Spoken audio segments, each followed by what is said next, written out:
He's a native of Dare County. He grew up on Harris Island, where he now makes his home. He's a graduate of the University of Tennessee, author of 2 books, Hagen of Harris and Croatoan, Birthplace of America. Scott has given 2 excellent presentations to our group over the last several years, and tonight he will be giving a talk on the famous Confederate submarine, the Hunley. Scott had a great-great-great-grandfather that served on board the Hunley when he sank the first time, so he has a personal interest in the history of the South's most famous submarine. Please join me in welcoming tonight's speaker, Scott Dawson. Worked out this way that today is actually the 145th anniversary of the Hunley sinking the Housatonic, February 17th. It's also the 100th anniversary of the death of Geronimo. A little bit of parallels between the two. If you're not familiar with Geronimo, and you have to read about it on your own sometime. The Hunley was not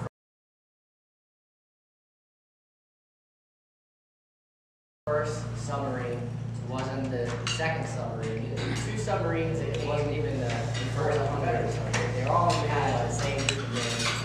So I'm going to actually start the talk off with the first submarine, the Pioneer, and then go through the history of the second submarine, the American Diver, and then to the story of the Hunley.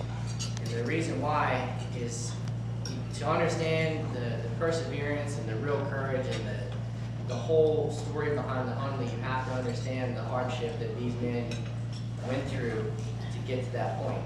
It didn't all start in Charleston. So, Horace Lawson Hunley, who the submarine's named for now, it didn't have that name until after his death. But he was not a rich man, as most of you have probably heard. He actually grew up modest in Nashville, Tennessee. His father fought alongside Andrew Jackson, and his glory days being in New Orleans, they moved there when Hunley was a child. And his father, John Hunley, died when he was very young, and his mother remarried a rich man from New Jersey, and that is when Hunley got all of the benefits that wealth affords you: education, connections, and so he didn't grow up rich, and I think that shaped him a lot with his empathy and sympathy for the people that really suffered during the war, and most, as in all wars, were for. Anyway, so he moved back to, he's in New Orleans, and that is where our story is going to start. Everybody knows the Lake Pontchartrain in New Orleans because of Katrina, the lake that flooded. That's the first place a submarine ever dove successfully. It was called the Pioneer, and it was invented mostly by a man named James McClintock, and he's from Ohio. And the submarine was only powered by 2 men, hand-cranked propeller. They didn't want to do that. They tried all kinds of methods to get a steam engine in there, but it would cut down on the number one advantage that the submarine had was stealth. There's just no way to hide the steam. There's no way around it. So they had hand-cranked propellers, 2 men inside. Had pros and cons. Worked. It went underwater. It resurfaced. That worked. But it was hard to steer. It was hard to turn. And obviously, with 2 guys in there cranking it, you can't go that far. Men get exhausted. They've got to breathe. But they were happy with it, and they had one principle that is absolutely essential to any submarine on to today, and that's the diving fins. And we all take for granted diving fins. Yeah, we know how it works. It's simple, but no one had ever seen one before. So this was actually a really monumental and new idea. It's the same principle that the Wright brothers would use to make airplanes go up and down in their first trials. And they're also from Ohio. So if you're from Ohio and you want to be a great inventor, you need to move to the South. Alright, James McClintock never got credit until recently because he was on the losing side. But he tried all of his life to get credit for the submarine, and they never gave it to him, and he died without ever getting any credit. So I got his picture up here, and during the break you can take a look at some of these guys. Anyway, This submarine never saw action. It was as everybody here probably knows, New Orleans was the largest city in the South. I think it was 4th or 5th largest overall. And it was a major target for the Union Navy. Objective number 1, the blockade. Objective number 2, New Orleans. And so New Orleans fell very early in the war. It really never had a shot. And the Confederates knew this was going to happen. So they purposely sank the Pioneer in a canal. And I found out recently what happened to that submarine. They found it not long after the war, and carpetbaggers scrapped it and sold it $42 for scrap metal. So that's what happened to the first ever submarine, Pioneer. Horace Dawson Hunley, brother-in-law, Robert Barrow, one of the top 10 richest people in the country. Barrow owned everything. Most of his wealth, though, came from sugar plantations. And there's almost all of the information that we have, primary sources from what Hunley was thinking, are from his letters back and forth to Barrow. So if you've heard me speak before, you know that I don't read secondary sources at all. I always go straight to the primary source. I don't read anything else. I only read things that were written in the 1860s, except for the archaeology. All right, so all of this talk is based on primary sources. I didn't read any of the books written lately since the sub came up, because the farther away that you get from when the events happened, the farther away you get from the truth. So I'm going to talk about Barrow quite a bit, because that is where a lot of the information came from. And what struck me when I was doing this research for this is that I had always been taught and grew up believing that the Civil War was very much united in the South, at least. That everybody was for secession, and there was no problem getting volunteers and all that. And this was not the case.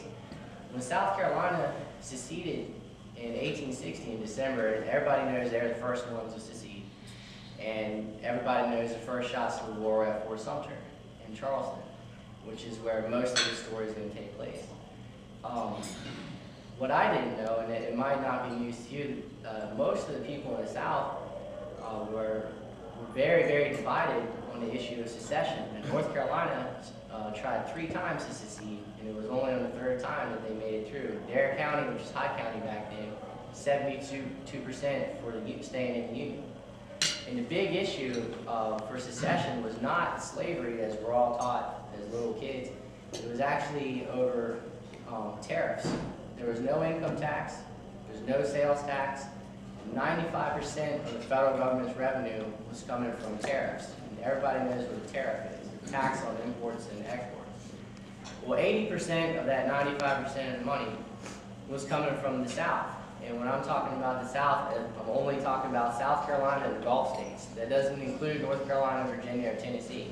80% of the entire revenue that the federal government is getting is coming from these tariffs. And the tariff issue had been a major issue for a long time. New England had tried to secede 3 times over the exact same thing, and John C. Calhoun's mentor from Yale was leading the charge in that, and it was the same issue, only they were on the losing end and wanted free trade instead of protected tariffs. In the 1832, Henry Clay, who's Abe Lincoln's hero, Abe Lincoln worshipped Henry Clay, who worshipped Alexander Hamilton. It's almost the same man, all 3 of them. All 3 of those guys were highly supportive of protective tariffs, centralized banking, and large government. Okay, all of this has to do with the Hunley, I swear. The big issue with free trade and tariffs, it crippled the South when tariffs were high, because they were the one doing all the importing and exporting. It helped the North because they're manufacturing. They got cheaper goods out of it, and the federal government spent all of the money in the North on public works because they dominated the House of Representatives. They could always do this. They had far, far more population. Okay, so the South at the start of the war was very divided because a lot of the sugar plantation owners and the people exporting sugar, which is one of the top 5 exports behind cotton, tobacco, indigo, and rice, is sugar was a big one. They did not want to compete with the West Indies. They didn't want free trade. They liked the tariffs because they sold a lot of sugar to the north. They sold a lot of sugar internally within the south. And Robert Barrow, in his letters to Hunley, he did not support secession. He wanted to stay in the Union. He didn't like free trade. He wanted some tariffs because it was going to hurt his business. All right. What changed all of this is the blockade.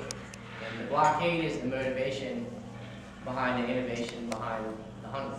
All right. The blockade, its intent anyway, was to close all trade. So the South was going to have no trade whatsoever.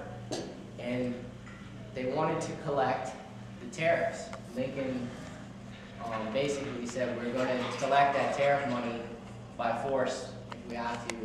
I'm not going to move an inch on it. The first time that South Carolina tried to secede from the Union was because the tariff was raised 15%. Okay, and that crippled their economy. They immediately went into a depression, and northern manufacturers went up 24% overnight. You've heard of the tariffs of abomination and the nullification crisis and all that in high school. That's what I'm talking about. And South Carolina was able to get a compromise, lower the tariff back down, and avoid war. Lincoln's first day in office, he raised the tariff 300%. That would have made the South a third world country, and it would have made the North very rich. He got a lot of money from what you call lobby groups, from the railroad industry and from the coal industry and the steel industry in Pennsylvania, and they were all very, very much in favor of protected tariffs because it benefited them financially, and they didn't care that it hurt the South. Fort Sumter was a tariff collection agency. It's a customs house. It's literally an island sitting in the harbor of Charleston where they physically stopped the ships and made them pay this ridiculous tariff. That is the symbolism behind bombing Fort Sumter. That is why the war started there. The blockade, you have a huge advantage to the north. Nowhere are the scales tipped in the north's favor more than on the water, and that's saying something because they had advantage pretty much everywhere. The South had no navy at all, not one warship, and they had divided support for the war. But when the blockade hit, that unified the South more than the invading army, more than anything until Sherman, was the blockade, because all of the businessmen in the South that were against secession and all the different back and forth were completely unified now. With the blockade, you have to fight. There's no trade whatsoever. And it's better to have free trade than no trade, right? So that is something that I learned recently in studying this and reading from all these aristocrats that Hunley corresponded with, okay? So Hunley, his first job, he didn't set off straight away to building submarines. He, early in the war, the blockade was a bit of a joke. You know, it's a large coastline, it's a hard thing to do. It was quite easy to get in and out for supplies. He took a ship called Adela to Cuba, and he was supposed to rendezvous with a British ship there and get supplies and come back into Louisiana. And the British ship never showed up. But he made it easily. He made it around the blockade. He was chased for a while. He made it to Cuba. He made it back. And he started telling people, we've got to go now. If we're going to get supplies, we got to move now, because as soon as the Northern Navy and industry kicks in, we won't be able to do it. And that's kind of obvious to all of us now because we know what happened. But it wasn't obvious at the time. And Hunley was right in seeing that. And it might seem like an obvious conclusion to come to, but it wasn't. So he started thinking of ways to combat the Northern Navy. There's no way that the South was going to be able to go ship for ship and fight it out, mano to mano, because they're going to be outnumbered ridiculously, as they are on land. So that's when they started coming up with this plan for an underwater ship. And a lot of people thought they were crazy. He had the help of a man named John Scott, who's the first guy to pilot the Pioneer, who we'll get to, and James McClintock, who I told you about. And after they scuttled the Pioneer, they set up shop in Mobile, Alabama.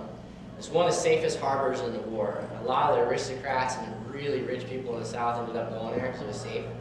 The bay, if you're not familiar, is actually about 30 miles from the ocean, so it's relatively safe. The blockade squadron can't bomb Mobile the way that they did everybody else, pretty much. Charleston started getting shelled at the beginning of the war, and it never ended. They shelled them like clockwork. The town had 23,000 year-round residents at the time. That's actually a large city back then. Chattanooga only had 2,000 people, just to give you some reference. And by the end of the war, it had like 1,500 people because everybody left from all the bombardment.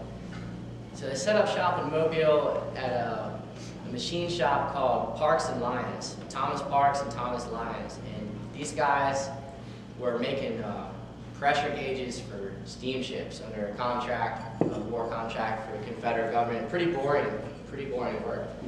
This is where they meet the famed George Dixon and William Alexander. And these guys are probably next to, besides Hunley, the most famous of this entire story. George Dixon was 6'1", which is huge back then. Okay, the average soldier, north and south, about 5'7.5". He had been at the Battle of Shiloh, and everybody knows about the Battle of Shiloh. And his girlfriend had given him a $20 gold coin, which he had in his pocket. He was shot in the leg very early in the battle, and it wounded him. He limped the rest of his life. But the gold coin kept the bullet from going into his leg, and he had it. It looked like a Ruffles potato chip, and from where the bullet hit it. And he kept that the rest of his life as his lucky coin. So they meet George Dixon and they meet William Alexander. William Alexander, like James McClintock, was an inventor, and just he had, I can't remember how many patents, but he invented all kinds of things. And they get together and they start making another submarine. They said, the last one was too slow, it didn't steer left and right very well, and they improved on it. And they came up with, briefly they called it the Pioneer 2, and then they settled on the American Diver. And the American Diver might have been even better than the Hunley. It was an awesome submarine. They took it out for some test runs in the bay, and they blew up some dry rot, Hulk wrecks in there. And at first, they were diving underneath the wrecks, and they were towing a torpedo behind them, and then they would blow it up and rise 100 yards away, and everybody was cheering. They did this mostly at night because it wasn't so much to keep it a secret from the North, because the North knew exactly what they were doing. They had spies everywhere. It was because the attack was going to be at night. So if you're going to attack at night, you might as well practice at night. And they wanted to go and blow up the Brooklyn, or one of the Union ships that was blockading outside of Alabama. But like I said, from the city to the ocean, it was about 30-35 miles. That's like going across the Pamlico Sound hand crank.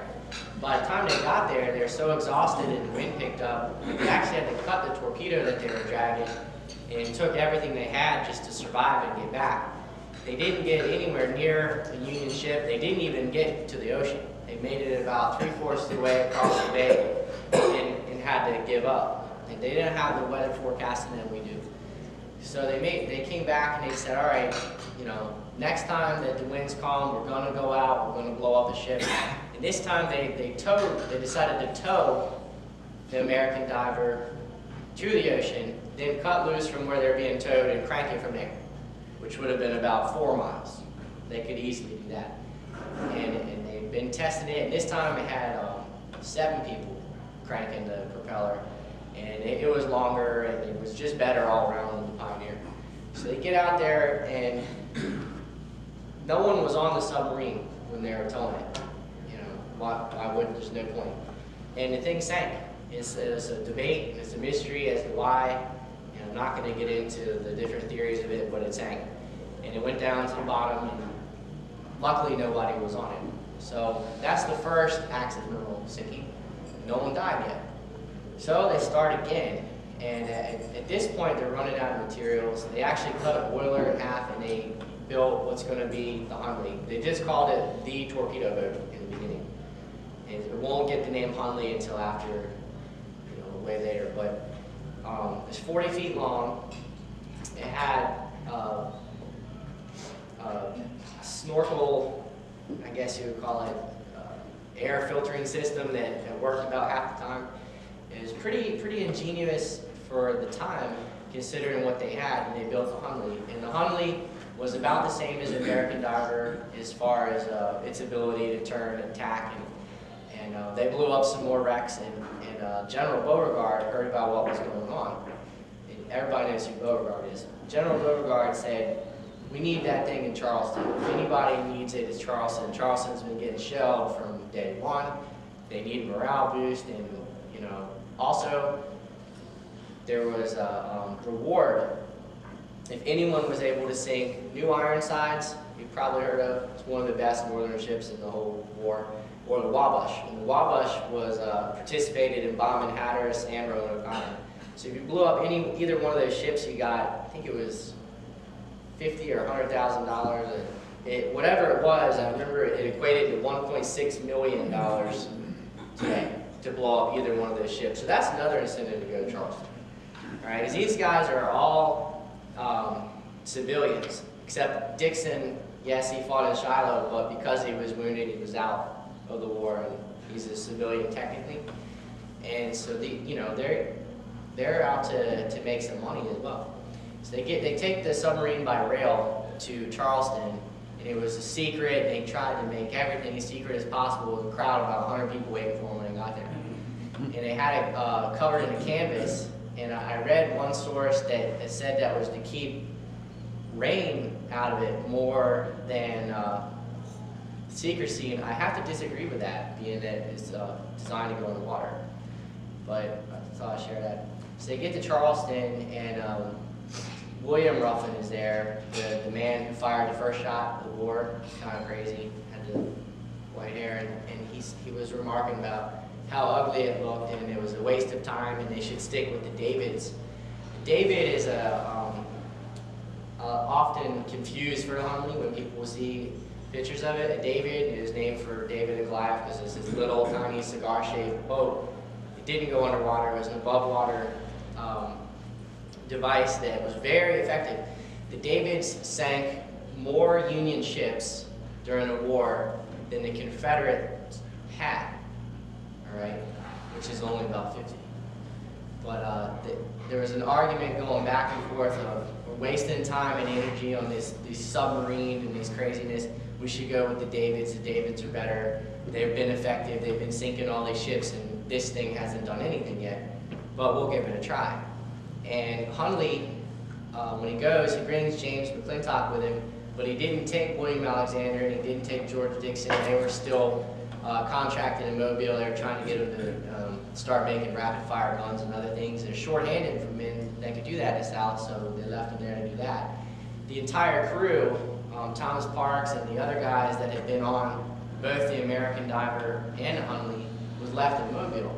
So the only guys that had been on it before was Hunley and James. And you can't do it with two people.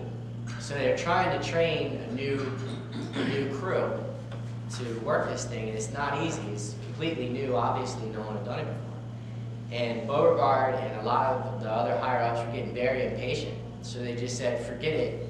It's ours. They commandeered it. They said, we're taking it. It's not that hard. You guys have lost your submarine. We're going to give it to the Navy. And they got a lot of volunteers off the Indian Chief, which is the worst ship that they could have gotten because there was two Yankee spies on there that they'll come into play later. And they got some men from the Chicora. And they decided to test it in daylight, which they had never done before, and were pretty much showing off and blowing up, whatever, different barges and things. It worked, and they were still towing the torpedo behind them, diving under and blowing things up. All right, so this was a mistake because you have a very green crew. Lieutenant Payne, John Payne, that is his real name, Lieutenant Payne, and Lieutenant Charles Hasker, that's my relative, were the commanding officers on the Hunley at this point, and they had a bunch of volunteer crewmen, and they were getting ready to go. They were ready to go to war and blow up a ship, probably the Wabash or the New Ironsides. And a report came back that a David had actually gone out and hit New Ironsides with a 70-pound explosive. It exploded, and it blew a big hole in the side of the ship, but it didn't sink. This New Ironsides is massive. It's one of the biggest ships in the whole war. They blew a hole in the side of it and didn't sink it, and when they did it, the explosion splashed water down the smokestack of the David, so they couldn't go anywhere. They actually jumped off of it and tried to swim back to South Carolina. And 2 of them made it. And the other 2, the Northerners on New Ironsides, fished them out of the water and took them prisoner. So when that came back, they said, wait, we need a bigger explosive. Let's go with 90 pounds. And as I had said, there had been this debate between the Davids and the Hunley and which type should we be putting our energy into. So as a compromise, they decided to use the torpedo system that the Davids had been using. And the way that this worked, instead of towing it behind you, which they didn't want to do, is they said you could blow a ship up and then it could fall on you. You know, probably not, because it was over 100 yards behind them. But they compromised, and they ended up with what's called a spar torpedo. And it's just a big long pole that ran along the bottom of the submarine, and it had a huge 90-pound explosive on the end. And the way it worked is inside is just gunpowder, and they have a hollow metal tube with percussion caps in it, and a metal pin that went in, and then a spring that's coiled, that's pressed up against that pin. The pin is attached to a rope, which actually went out to a little spool, and you would ram this thing, little, looked like a swordfish metal tip to the end of it. You ram it into any ship, and then you back up and pull it like a lanyard rope. And when you pulled the rope, it pulled the pin, the spring hit the percussion cap, detonated the explosive, and blew up whatever you're hitting. And this was what they'd been doing with Davids, and it worked, so they compromised on it. But it made the submarine different, because that adds a lot of weight to the front of the sub. Okay? McClintock was going crazy, didn't like the idea, he hated it, but they did it anyway. And they're sitting there and they're ready to go out, and the Indian chief, Confederate ship, comes in, and the wake of that ship spilled over while the hatches were open, and the ship started going down. Lieutenant Payne, according to Hasker, my writer, so of course I believe him, hit the diving fins. He tripped over him because he's unfamiliar with the sub, and it sank. Lieutenant Payne got out with a very light dunking. He barely went underwater and got out. Another man escaped out the back hatch, and Hasker was on his way out, and the hatch, which weighed 150 pounds dry, closed on his back, and he said it felt like a shark jaws holding him, as if he'd ever been bit by a shark. But he went down, he said 42 feet in his own writing, and I read 25 feet from everybody else, but regardless, he went to the bottom, and he was able to wriggle out, and he said he could feel men pushing his feet and clamming on his legs and trying to get out, as the rest of the guys are stuck in there, they can't get out. The back hatch closed, you can't open it, even though it's only 150 pounds, you understand water pressure, you can't do it until it fills up with water. So once that happened and the sub had filled completely with water, he was able to free himself, and it shut on his ankle. After he got his back out, it shut down on his ankle. And he was able to escape just ripping his ankle to shreds, and he got out and got to the surface. He's the only man that ever went down with the sub that lived to tell about it. He was also the boatswain of the Virginia during the battle between the Merrimack and the Monitor. He manned the red hot shot that they blew into the Congress when they blew up the Congress. And one of the guys on the Houstonic was there on the Congress when that happened, which we'll get to. And one of the volunteers for the final mission was on board the Congress. He was in the Navy, and he got stuck in the Union Navy because he was up north when war broke out. And when the Congress was on fire, that was his first chance to get away, and he jumped. This is in March. in Virginia. It's freezing. He jumped off the Congress and swam to Confederate lines and joined the Confederate Navy. And we'll get to him in a minute. So 5 of the men died, and 3 of them escaped. And of course, Hunley and all of his influential friends are hounding Beauregard and saying, "Why did you get these, green guys in there? It's your fault. You sent this up. You killed these people. Blah blah blah." And Beauregard, he had a pretty good size ego, and he's like, "Whatever, you want it, take it back then, and it's yours." They pull the submarine up. The bodies have been in there for long enough to be bloated and nasty. And they took 21 pounds of soap to clean out the inside of the submarine from these men and died a horrible death. And they give it back to Hunley, and Hunley said, "I need my men from Alabama who had tested this thing for months. We need them to come up here, and then we'll show you it will work." So Hunley's going to pilot it himself this time, something that he hadn't done a whole lot of. He had been in the submarine before, but he usually was more the financial guy. And he gets in the sub, and he gets Thomas Parks from the Parks and Lyons machine shop comes up, George Dixon, William Alexander, all the people that were had experience with the American diver and the Hunley, and they get them to Charleston. And they said, "All right, we gotta, refresh ourselves a little bit and test it out because we've got this new style torpedo on it, and we don't like it. It's top heavy and whatever." They had to deal with it. So they get in there, and for some reason, both George Dixon and William Alexander were absent on this day. But they were testing the submarine, and they had to get towed again by a David to the end of Charleston Harbor. They didn't want to repeat the disaster of Mobile Bay. They wanted to go out and then crank it from Sullivan Island. Which I got a map here, so you can't really see it. They can come up during the break. Sullivan Island's right on the ocean.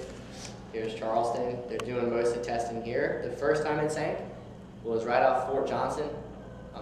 The second time, which we're getting ready to talk about, was not far away at all from the battery. If you've ever been to Charleston, the very tip where those huge cannons are, straight off, is where it's going to sink the second time. Hunley, it's his fault. Hunley left the seacock open in the bow of the submarine, and it started filling with water when they were getting towed. And this would not happen when you're cranking it, because you wouldn't have enough speed to push it through there.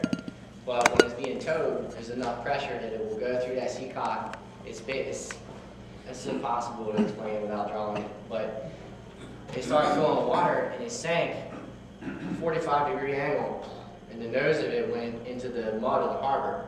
Charleston Harbor is nasty on the bottom. It's not so much polluted as it just is a lot of silt down there, and that's part of what preserved the sub for so long. But it's really soft, and we really don't have anywhere in the Outer Banks to equate it to, but it's easy to get stuck in the mud. Nobody likes to drop anchor chains in the harbor of Charleston. You'll never get it up. And so they're sitting there like this, at 45-degree angle. It's filling up very slowly, and all of them died. All 8 men. Hunley, when they pulled the sub up, his face was completely black. He had one hand above his head trying to push the conning tower. He was piloting, standing up, and he was trying to push them, and he had his hand gripped around a candle that never was even lit. He died of asphyxiation. He didn't drown. He actually died. He ran out of air because he was the last one. He was the last one to be underwater, and all of them drowned. So they pulled it up, and Beauregard was ready to pull the plug. It's like, that's it. It's already killed 13 people out of 16. We're done. We're just going to make David's. It's a waste of time. And Jefferson Davis had just recently been in Charleston and gave a huge speech. He kind of spilled the beans and told people, "Don't worry, we have a secret weapon," and pretty much gave his endorsement of the submarine. And the one guy that had more stroke than Beauregard was Davis. So Beauregard said, "Fine, I'll let you guys try again," because George Dixon and William Alexander, the 2 men who were absent and felt guilty because they didn't die with the rest of them, were there, and they were like, it's our submarine, give it to us, we'll make it work. And he says, fine, but in order to get a crew, because they just killed the veteran crew, he said, you can't do it unless you're not going to get anyone from the Army, you're not going to get anyone from the Navy. You have to do it with just civilians, and they have to be well informed. I have to read you what he said.